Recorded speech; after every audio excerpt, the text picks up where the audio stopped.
And one of the things that our website is designed for is as a communications platform. If you want to share something, hey, I just heard this great recording that just came on, and it gets emailed all the members. One of the things you might have noticed as well is when any of these jazz reviews come out, I will, if I can find those albums on Tidal, I'll share links to those. You're probably like, why is this guy doing this? But one, it gives you like a nice picture of the album and maybe some information about it. But two, if you have the Tidal streaming service, you don't have to go out and buy all of the albums that he reviews. You can just like play them right there. It's kind of the purpose of that. So that helps a little bit. So why are we talking about streaming? John talked about this a little bit now. It's 2020. Why are we still doing this? I did a little bit of research. It turns out that the first kind of internet streaming performance that ever happened was a band called Severe Tire Damage. They did a streaming event in June of 1993. They were playing a gig at Xerox Park. And scientists were kind of exploring a new technology, wanted to do some streaming. They wanted to find out if people in Melbourne, Australia could watch this band play over the internet. The internet was a little bit different then than it is now. It turns out that a very low resolution image, it was possible to send that all the way to Australia, along with some audio that was far worse than a crappy landline telephone call. And the image for the video was like, postage stamp size by today's standards. It used half of the internet bandwidth at the time to do this thing.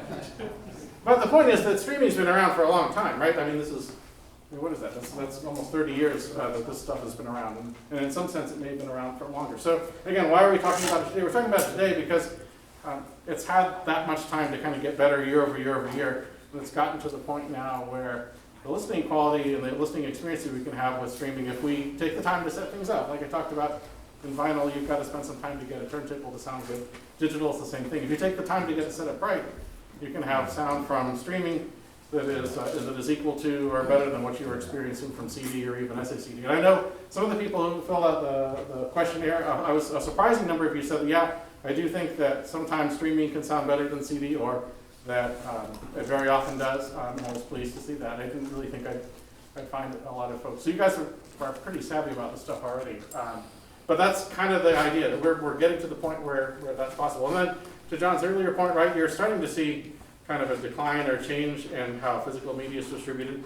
There's a lot of stuff that is, at some point is going to be offered in a streaming only type of scenario. So now maybe if you go to an artist concert, you'll be able to buy like an album that's signed or whatever. But physical media it's going to become gradually harder and harder to come by. And so if you kind of miss the streaming bandwagon and don't start experimenting with it now, that you may miss a lot of really great listening opportunities. I had somebody else who made a comment. They said, I've been collecting music for 40 years, and I've got like all the music that I'll ever need. I don't really need to do streaming anymore. And I think that's great. I was talking to Tom. He said that if for some reason he could not buy another album, he could live very contentedly with the music that he's already purchased. But there's 60 million songs that are available and kind of a growing library. And there's a lot of discovery stuff that's possible. And so you can have some really amazing kind of collaborative listening experiences. Like I live in California. Tom lives out here in Atlanta. Tom can say, hey, I just found this really cool album. You got to check it out. I can listen to it. We can listen to it together. I can listen to it immediately and it's not like I'm listening to it in a kind of crappy, low-res format so that I can see if I like it, and then I'll go out and buy the physical media. I can listen to it in exactly the same quality or better, and we can enjoy that experience together, even though we're not neighbors anymore. So I think that streaming offers a lot of kind of social music experience opportunity that physical media doesn't. There's going to be a lot of changes, and you guys are going to want to be a part of it. Yeah? Well, I think there's a natural filtering effect, too, that went on when we moved from vinyl to CD. Because what happened was the best of the vinyl made it to CD, and then people started recording on CD. One of the things that I discovered is there's a lot of stuff that I have on vinyl that's never going to make it to streaming because it didn't make it to CD.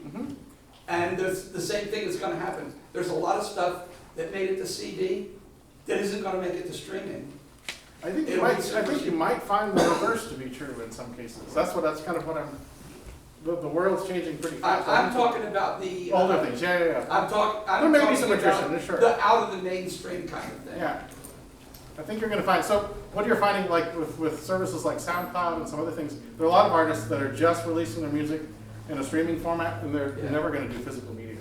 And so if you wanna listen to this stuff, you've gotta be able to, so if you wanna listen to it well and in good quality, you've gotta take the time to set it up right. Yeah, go ahead. Yes, actually, more a comment to John. I'm Ken Forsyth with NQA. Hey, Ken. Oh, yeah, cool. Kind of how the labels look at reintroducing content in new formats, and this is definitely with my NQA classes, is they will look at a new format and look at history of the catalog as what's sold. So that was why very quickly in NQA you saw, Steely Dan, the normal stuff that you would go, oh yeah, let me listen to that again. And the joke was, do I have to buy it again? No, now you just get to rent it. Yeah. But that's how they look at it. But in terms of streaming, what's radically different is the music industry is looking at streaming as kind of, and when I was on the audio hardware end of the business, I can't tell you how many meetings, and we talked about it last time I spoke. Sure. How do we get younger people into what we do? And the labels certainly see that as streaming, so for them, it's more important to get day and date release of content out than it is to get that, last Frank Sinatra album out one more time. So, sorry to say, you're gonna hear a lot more Justin Bieber. Well, Before and we get that. I recognize that. What I was talking about is the more esoteric recordings. You're going to focus on commercial stuff that's gonna make money.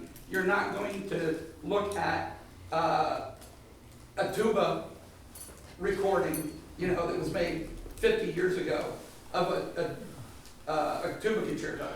That's not really going to be popular.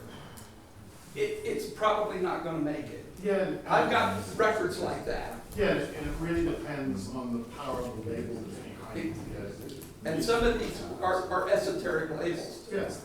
Well, the other thing too about that, I would think, is something like the tuba concertos, to release it on CD or re-release it on vinyl is very expensive. Yeah. But it doesn't cost virtually nothing to digitize it and put it on the That's streaming true. service and get some revenue out of it. Absolutely, absolutely. It seems like you've got a lot of the current musicians that are releasing their stuff, and they've gone back to vinyl, CDs, and streaming. They're throwing it out everywhere. Yeah, but that's the ones that don't have only John as a fan. By the tuba concerto. All right, we're about an hour into this thing, and or 45 minutes into this thing, and I'm going to finally define what streaming is. I wanted to find a definition that people couldn't argue with me about, so I contacted PCMag.com. If you have a complaint with this definition, you can write their editorial staff, and I'm sure they'll print a correction. But we're going to define it as a one-way audio transmission over a data network. Now that data network can be outside of your house, like I'm downloading this from Tidal, from Kobu's, from Europe, from wherever, or it can be inside your house. Now some people get all funny with the definition. They say, no, streaming is only if you're doing it over the internet. I disagree. Streaming is transmission over a data network, and that can be a network in your house. We already talked about you guys all having a network in your house, and so that counts in my book. Unlike music files that are downloaded, like from HD Tracks or whatever, the stream song is played immediately after a small amount of that audio data is received. So, HD Tracks model, you download the entire track, you have to wait for the whole track to download before you can start playing it. Streaming model, you need to download a little bit. There are little buffers in these little computer things that kind of store a little bit. Sometimes the download speed, usually the download speed is way, way, way faster than how long it takes to play back a track. You can usually download an entire track, even if it's a pretty long one, in a few seconds, right? But there needs to be a little buffer kind of to store that information in memory, and then the streamer will start playing it out to your system. So that's kind of the difference. The file's not, the main point to remember is that for streaming, that music file is not stored anywhere. It's stored on the server, it's stored maybe someplace else, but the device that's actually doing the playback and putting it into your system is not remembering that file. It's not storing it locally in that context. So that's how we define streaming. All right, cool. Now, any questions with that? Is everybody okay with that definition? You guys gonna write PC Magazine and get them to correct it? We got one person. Go ahead. I did find the tuba concerto on Tidal. We should probably play that later, okay? We'll sneak up, you and me. We'll play this thing. How do you know it's the same tuba concerto that I have? There's only one, John, come on. So we really need more than one tuba concerto. John says there's more. Oh, okay. All right, who might argue? All right, on-demand versus, we're going to go through some kind of taxonomy and kind of break some of the streaming stuff down, because you're going to see some of these concepts around, and I want you to have some kind of mental hook to understand what they are. But you'll hear on-demand versus live streaming. Live streaming is what we're not doing here today on Facebook. We're not like streaming this event for other people out to watch this thing live. We do have some excellent technology in place and skilled professionals that are recording this environment for you to watch it later on. But that'll be kind of an on-demand thing, right?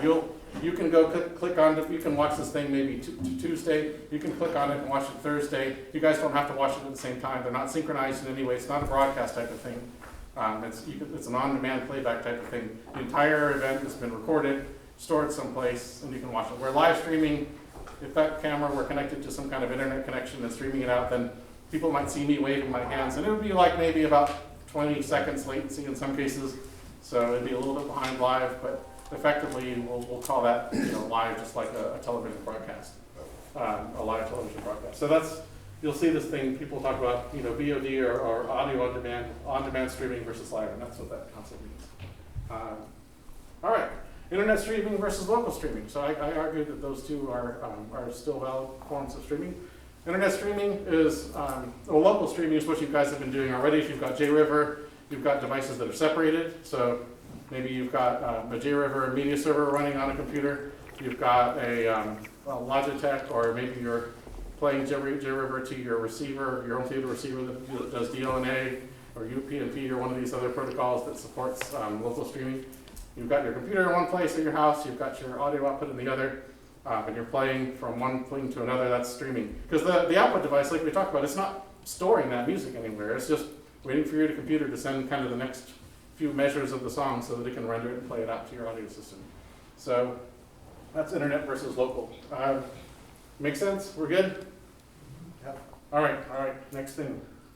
Uncompressed versus lossless versus lossy. You guys have hosted a lot of kind of computer audio events. I think we already had this one covered pretty well, but just the same kind of thing applies to streaming as it does to stuff, so to ripping things to your hard drive. So a lot of us in the late 90s ripped our entire CD collection to MP3s, 128 kilobits per second. We thought that was really amazing. And then we discovered that we had to redo it again at 256 because the 128 didn't sound very good. And then we had to do it to AAC because that didn't sound very good. And after a while, you get tired of ripping your CD collection over and over again. And then finally, hard drives got to be cheap enough that you could afford to rip them all to a format that didn't throw any data. So lossy compression, gives you on the order of 10-to-1 compression ratio. There's some psychoacoustic math that happens so that the compression engineers say, well, probably your ears aren't going to care about what information we threw away. But we're audiophiles. We don't throw away anything, right? Nobody here throws away anything. So we generally don't want lossy compression.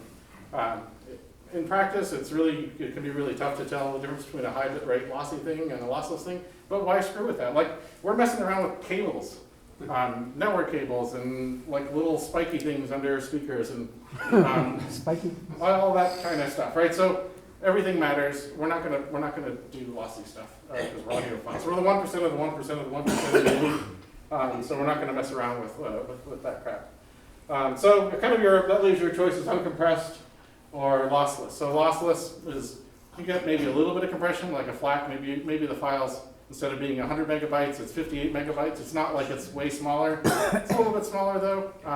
We don't care about that either. You can buy a 2 terabyte hard drive for $79 or whatever. We don't care about the space savings that much anymore. What we do care about with FLAC format is that it's really, really good at keeping up with embedded metadata. So if you want to have album art and song lyrics and all the credits and all the rest of that stuff embedded into the file, and you want it in a way that you can read it with pretty much any player and get all of that information out, FLAC's a nice format for that. If you try to do the same thing with WAV, one player may be able to read that album art, another player may not. You end up with these weird compatibility issues. And then if you go converting from one lossless format or uncompressed format to another, sometimes you lose some of that metadata. Like the audio samples will all be exactly preserved. The metadata might get mangled. And so we prefer those kind of things. Now, I know that some of you have participated in events or tests where you try to hear a difference between like a WAV file and a FLAC file. A lot of people determine that WAV files sound better than FLAC files because FLAC files are compressed and we don't like compression. And that was probably true because, or it can be true anyway, because FLAC files require a little tiny bit of CPU to kind of unpack them into the PCM samples, where the WAV file just has those PCM samples stored in a completely uncompressed format. It takes less processing power to unpack a WAV file than it does a FLAC file. And so maybe that's why there's a little bit of a difference. We'll talk a little bit later on about how CPU activity can kind of compromise the sound of your digital system. And so you want your digital system, especially the little bit that's connected to your component rack here, like we have these things. You want that CPU that's there to be as idle as possible to get the best sound. And so even that little bit of difference in processing between a WAV file, an uncompressed file, and a lossless compressed file can make a difference. Or we can at least be led to believe it does because we're audiophiles and we believe in magic. So it doesn't really matter what your perspective. In the streaming world, we got the same kind of thing, right? Except I don't know of any streaming services that stream uncompressed stuff.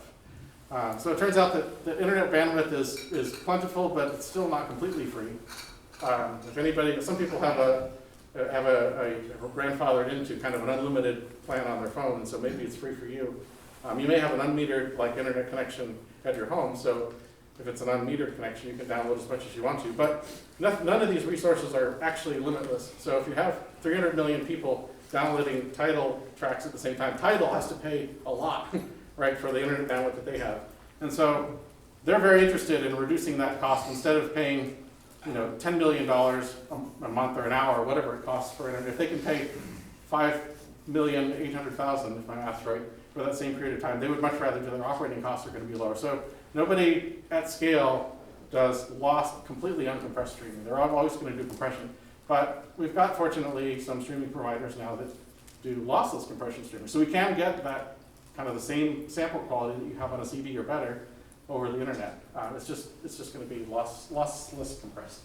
Did I lose anybody? I rambled a little bit. Sorry about that. I put some examples, right? So uncompressed, like that's just going to be in your house. If you have audio at your home, your bandwidth is probably pretty good. You can afford to stream, and it's a very small number of listeners usually. Tom said he did a setup at a house where they had 28 connections in their house for audio and video. That's about as much as I think I can imagine, but that's like very, very tiny compared to this internet stuff.